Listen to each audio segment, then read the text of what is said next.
Bonsoir à toutes et à tous, bienvenue dans ce journal. Au sommaire, la deuxième édition du festival La Marmite FESMA a été lancée hier sur le site de Togo 2000. Jusqu'au 9 mai, les spécialistes de la gastronomie vont faire montre de leur savoir dans l'art culinaire. Le compte rendu dans ce journal. Et puis nous reviendrons sur le lancement du projet de renforcement des capacités nationales et régionales pour la gestion efficace des risques climatiques au Togo.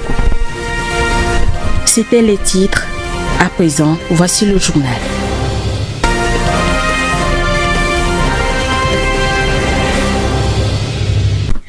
Le ministre du Commerce, Kojo Adedje, a lancé officiellement la deuxième édition du festival La Marmite FESMA ce 26 avril à Togo 2000. Placé sous le thème cuisine et ODD, repenser la culture, le partage et la consommation des aliments, ce festival vise la valorisation et la promotion des cuisines togolaises et africaines. Le compte rendu avec Alessandra Adekambi. De la ferme à l'assiette, ils sont nombreux ces amoureux de la cuisine locale et bio pour ce second rendez-vous du festival La Marmite deuxième édition.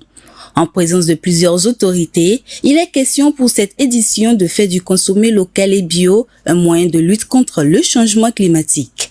Le ministre du Commerce, Kojo Adedje, représentant du gouvernement, félicite les organisateurs pour la bonne initiative.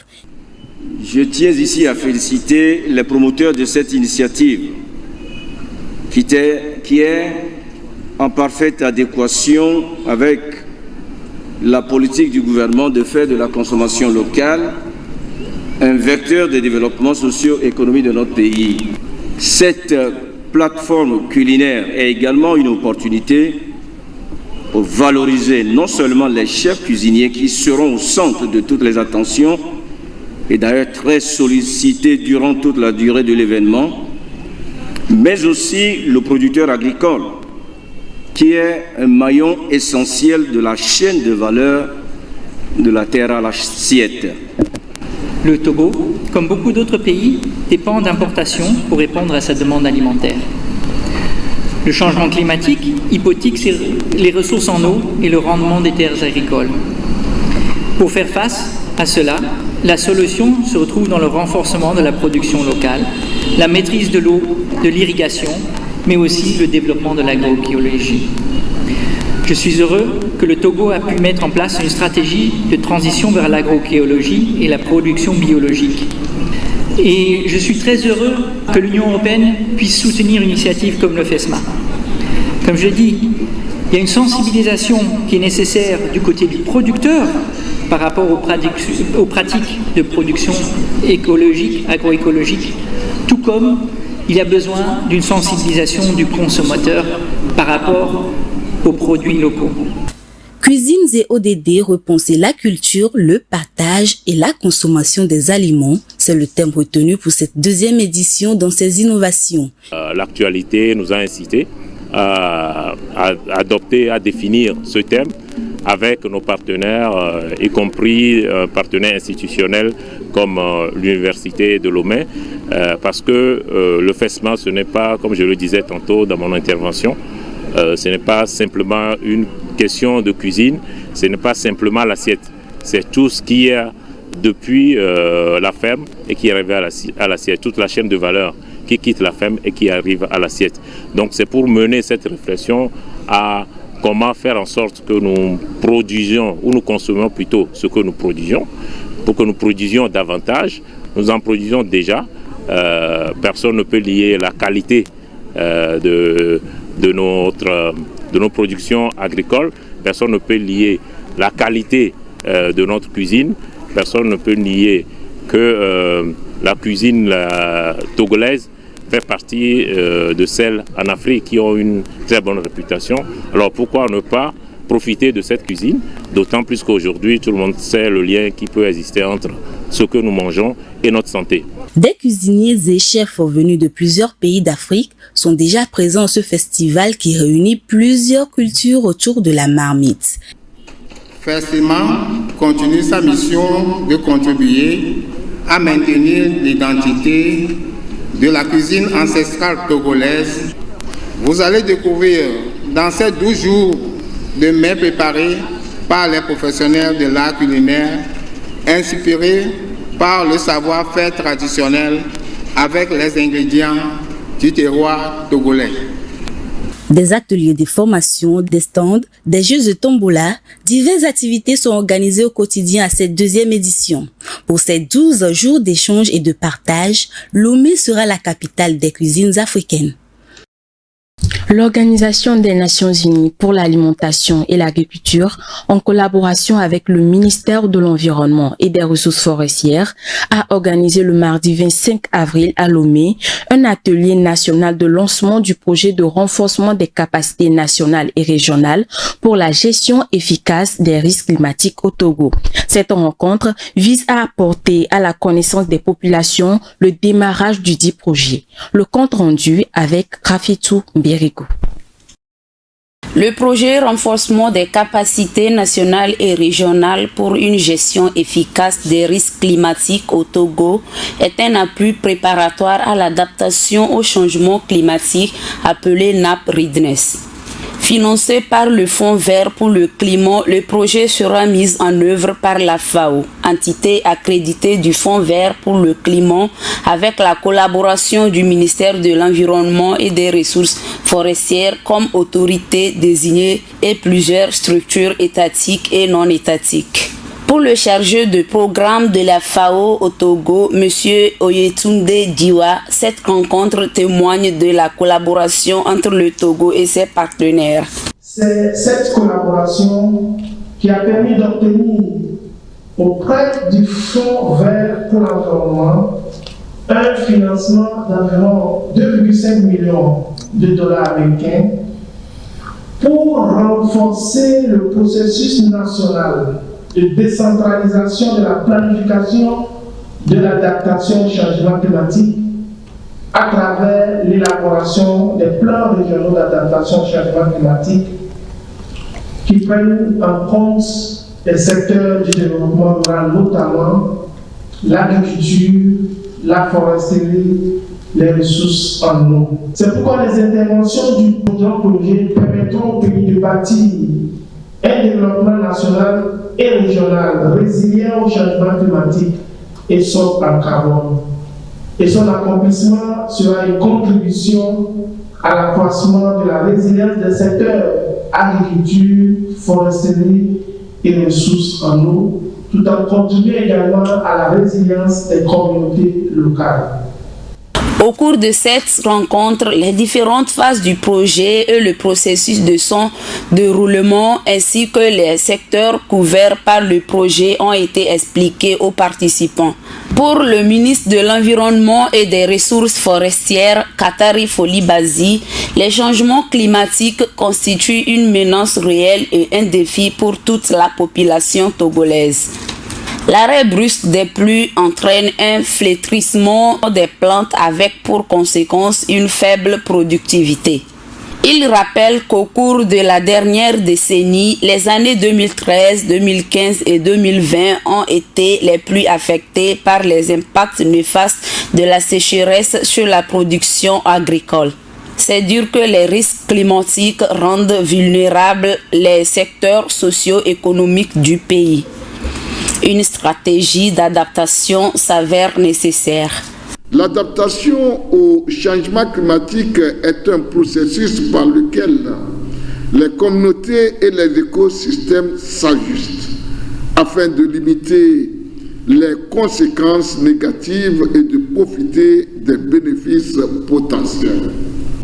Ainsi, conscient de ces enjeux, le Togo, après avoir élaboré en 2009 son plan d'action national d'adaptation, s'est engagé depuis 2014 dans le processus de la planification nationale de l'adaptation au changement climatique afin de prévenir et de limiter les conséquences néfastes de ces phénomènes. Ce projet d'une durée de 36 mois permettra de renforcer le processus national de planification de l'adaptation au changement climatique à travers l'élaboration des plans régionaux assorti d'un plan d'investissement climatique dans les secteurs de l'agriculture, de la foresterie et des ressources en eau, ainsi que l'actualisation du plan afin de bâtir un développement national et régional résilient au changement climatique et sobre en carbone. Ainsi, je voudrais saisir cette occasion pour remercier particulièrement le Fonds Vert Climat à travers la FAO pour leur accompagnement constant aux actions de renforcement de la résilience des populations et des écosystèmes face aux effets et impacts négatifs des changements climatiques qu'entreprend le gouvernement togolais sous le leadership de son Excellence M. Faure Essozimna Gnassingbé, président de la République, à qui nous profitons pour rendre ici un hommage mérité. Action traduite dans la feuille de route gouvernementale 2020-2025 à travers le projet 35 et la réforme 6. Au regard de la pertinence du sujet, le ministre a nourri l'espoir que ce processus participatif et inclusif débouchera sur l'élaboration des plans régionaux d'adaptation au changement climatique. C'est sur cette note d'espoir qu'il a ouvert cet atelier national. Après la cérémonie de lancement, les participants ont eu droit à la présentation et à l'explication du plan régional d'action à travers un panel et des groupes de travail. Les détails dans ce compte-rendu de Vivace Amana. Les travaux des experts et des différents acteurs concernés par le changement climatique ont meublé la suite de la journée après le lancement fait par le ministre Katari Foli-Bazi, qui avait à ses côtés le ministre de l'économie maritime Edem Kokutenge. Il a été question au cours des travaux de présenter une proposition du plan régional d'action PRA. Ce plan vise à la mobilisation et à l'implication de toutes les régions économiques du Togo dans l'atteinte de l'objectif principal qui est d'aboutir à une gestion efficace des risques climatiques au Togo. Pour l'atteinte de cet objectif, différents outils et méthodologies ont été présentés aux participants. La présentation porte sur les 5 rapports régionaux qu'on doit réaliser pour le plan d'adaptation au niveau du Togo.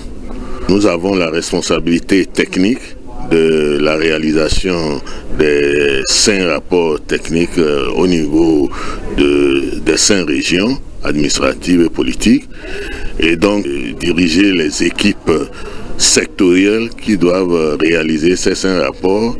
Et notre objectif était de présenter la méthodologie qu'on va utiliser pour la réalisation de ces rapports. La méthodologie que nous avons proposée est la suivante. Il y a d'abord la concertation avec les parties prenantes pour la collecte des données, parce que c'est très important. Et nous avons préconisé pour les scénarios climatiques l'utilisation de logiciel SimClim. Et c'est un logiciel qui a été retenu par le groupe du GIEC, le groupe 2 sur les changements climatiques. Les participants constitués d'acteurs de la société civile, du secteur privé et des institutions intervenant dans le domaine de l'environnement et particulièrement du changement climatique apprécient l'initiative du projet et donnent leur attente à la fin des travaux. Alors actuellement, les participants à cet atelier de lancement sont répartis dans des travaux, dans des groupes pour discuter d'un certain nombre de questions. Alors les groupes concernent bien sûr les différents secteurs prioritaires identifiés pour la mise en œuvre de ce projet d'appui préparatoire, à savoir le secteur de l'agriculture, des ressources en eau, de la foresterie et le secteur transversal qui est celui du genre. Alors je pense que c'est une bonne chose qu'on ait associé ces travaux de groupe, cet atelier de lancement, parce que cela permet aux acteurs de réfléchir et de donner leur point de vue sur les différents points d'action à prendre en compte, les différentes priorités dont le projet doit prendre en compte pour être mis en œuvre afin d'atteindre les objectifs. Parce que, comme on le sait, dans l'élaboration de ce projet d'appui préparatoire, c'est pas évident que tous ces points d'action aient été pris en compte par l'équipe en charge de l'élaboration du projet. Donc, je pense que ces travaux vont permettre de ressortir des éléments auprès des acteurs qui sont en charge directe de ces différents secteurs et aussi surtout avec l'appui de personnes ressources issues de différentes institutions, issues de différents secteurs d'activité, c'est-à-dire des secteurs transversaux. Les domaines d'action du projet sont l'agriculture, la foresterie, les ressources en eau et le genre. Des groupes de travail ont été constitués pour des réflexions sur les domaines d'action et devront rendre des conclusions à la fin des travaux. Le projet de renforcement des capacités nationales et régionales pour une gestion efficace des risques climatiques au Togo sera financé à hauteur de près de 2,5 millions de dollars américains par le Fonds pour l'environnement mondial FEB. Les travaux sur le terrain vont être exécutés par le ministère en charge de l'environnement et des ressources forestières et ses partenaires techniques que sont l'Organisation des Nations Unies pour l'alimentation et l'environnement, les universités et d'autres institutions spécialisées dans le domaine. L'ONG Women Environmental Programme a décerné une distinction honorifique au ministre de l'Environnement et des Ressources forestières Katari Foli-Bazi le lundi dernier à Lomé. Cette distinction est l'aboutissement de l'engagement du ministre en faveur du genre, du climat et de la protection de l'environnement. Les précisions dans ce commentaire. Le ministre de l'Environnement et des Ressources forestières Katari Foli-Bazi a reçu le lundi 24 avril à Lomé une distinction honorifique pour son engagement en faveur du genre, du climat et de la protection de l'environnement. Cette distinction faite par les responsables de l'ONG Women Environmental Programme est le couronnement d'un travail acharné par le ministre dans le cadre de la mise en œuvre de la vision du chef de l'État pour la protection de l'environnement. Lancée en 2021, la campagne nationale de reboisement vise la mise en terre d'1 milliard d'arbres à l'horizon 2030 afin de restaurer le couvert végétal et de faire du Togo un pays forestier. Au total, 100 millions d'arbres sont plantés en moyenne chaque année depuis 2021. Ce prix sonne comme une exhortation au ministre à continuer sur cette lancée et à poursuivre ses efforts. Women Environmental Programme Togo, une organisation féminine apolitique à but non lucratif œuvrant pour la mobilisation et l'implication des femmes dans la protection de l'environnement, apporte son soutien aux femmes des communautés rurales face aux effets du changement climatique. Sa vision est de faire un monde où les femmes et les hommes utilisent ingénieusement la nature pour vivre et se développer. Les pays de la Corne de l'Afrique sont confrontés à la sécheresse où plus de 20 millions d'enfants sont menacés par la faim, la soif et par de graves maladies. L'ONU attend débloquer des fonds supplémentaires afin de venir en aide aux populations pour faire face à ce phénomène. Les précisions dans le commentaire qui suit. La sécheresse est un phénomène de plus en plus récurrent dans certaines régions du monde. Selon l'UNICEF, plus de 20 millions d'enfants sont menacés par la faim, la soif et la maladie en Éthiopie, au Kenya et en Somalie. Un chiffre qui a plus que doublé en 5 mois. Le changement climatique, les conflits, l'inflation mondiale et les pénuries de céréales dévastent ces régions où près de 2 millions d'enfants ont actuellement besoin d'un traitement d'urgence contre la malnutrition aiguë. Alors que les familles sont poussées à bout pour faire face à un stress, les enfants sont exposés à de nombreux risques générés par le travail des enfants, les mariages forcés ou les mutations génitales féminines. Selon l'agence onusienne, un montant supplémentaire de 690 millions de dollars est nécessaire au plan d'urgence 2023 déjà doté de 759 millions de dollars. Cette somme viendra en aide aux enfants et leurs familles à se rétablir et à s'adapter au changement climatique sur le long terme. En France, une opération de nettoyage pour préserver la nature implique les plus jeunes. Il s'agit du nettoyage de la rivière Gardon, située au sud de la France dans les départements du Gard. Les jeunes partent en guerre contre la pollution de cette rivière qui pour eux doit être tout sauf une poubelle. Les précisions dans ce commentaire de Rafietou Birikou. Muni d'un sac poubelle et d'une paire de gants, Nicolas scrute les bords du Gardon à la recherche du moindre petit déchet. À la fin de la matinée, son sac est bien rempli. On trouve surtout des emballages plastiques, des canettes, des bouteilles en verre et des bouteilles en plastique.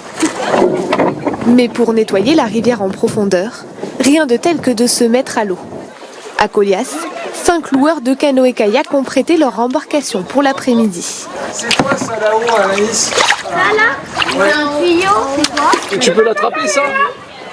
Ça permet de voir depuis l'eau même ce qui dégrade le paysage, c'est une autre perspective. Et des fois ça permet de voir aussi des choses au fond de l'eau, particulièrement grosses, qui doivent aussi être ramassées. Anaïs pratique le kayak en famille, alors pour elle, garder cette rivière propre est primordial. Quand je vois des déchets, ça me fait bizarre parce que la rivière, c'est pas une poubelle. Et on n'est pas là pour jeter des déchets, on est là pour se promener. Cette année, peu de détritus sur les berges, et ce pour plusieurs raisons. D'abord l'absence de crues qui ramène habituellement les déchets de l'amont de la rivière, mais aussi une évolution des mentalités. Les gens, effectivement, sont plus respectueux, ils jettent beaucoup moins de déchets. Il y a aussi des gens qui ramassent les déchets qu'ils trouvent quand ils font des randonnées, ou même les loueurs. Là. Il y a des gens qui nous ont demandé de leur donner des sacs poubelles alors qu'ils ne font pas partie de l'opération. Donc il y a une prise de conscience, je pense, de tout le monde. Cette initiative existe depuis plus de 30 ans à Colias. Elle permet chaque année au Gardon de se préparer pour la saison estivale. Ainsi prend fin ce journal. Merci à vous pour votre attention. Restez sur Gang TV International pour la suite de nos programmes et bonne fête de l'indépendance à tous les Togolais du monde entier.